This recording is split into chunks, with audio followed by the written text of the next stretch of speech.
Sometimes a child notices that something feels uncomfortable inside the home.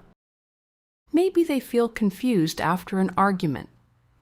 Maybe they feel hurt by something that was said. Or maybe they quietly sense that something about the situation does not feel right. But instead of letting the child have their own experience, the adult may push the child to agree with their version of what happened. The child may hear things like, "You know I'm right," or "Tell me you understand," or "You see what they did wrong, don't you?" Over time, this can begin teaching the child that agreement feels safer than honesty.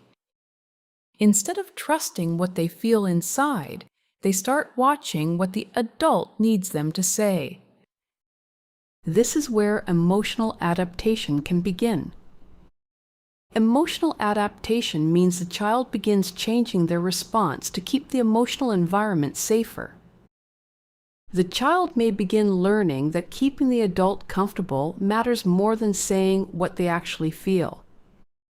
And after enough repetition, agreement can start replacing emotional honesty. Some people describe this as a narcissistic family pattern when it happens repeatedly.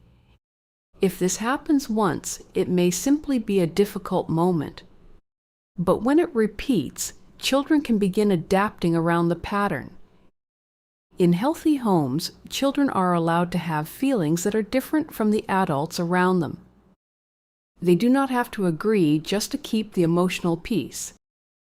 But in emotionally confusing environments, the child may begin feeling pressure to protect the adult's version of reality. This can slowly teach the child that their own feelings are less important than another person's comfort. That is the emotional rule the child may begin carrying. Agree first, stay safe second. And years later, that same pattern can show up as second-guessing, people-pleasing, or feeling guilty for having a different opinion. What looked like agreement may have actually been learned emotional protection.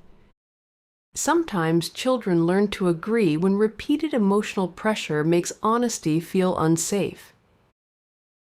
What felt confusing may have actually been emotional conditioning. Your emotional reactions may make more sense than you realized. And recognizing the pattern helps separate what you learned from who you are. If this helped put words to your experience, like the video and subscribe to the channel. This channel exists to help you recognize narcissistic and manipulative patterns calmly, clearly, and without blame, so you can understand what's happening and trust yourself again. In the next video, we're going to explain why children stop trusting their own feelings and how that pattern can shape emotional behavior over time. Click here to watch,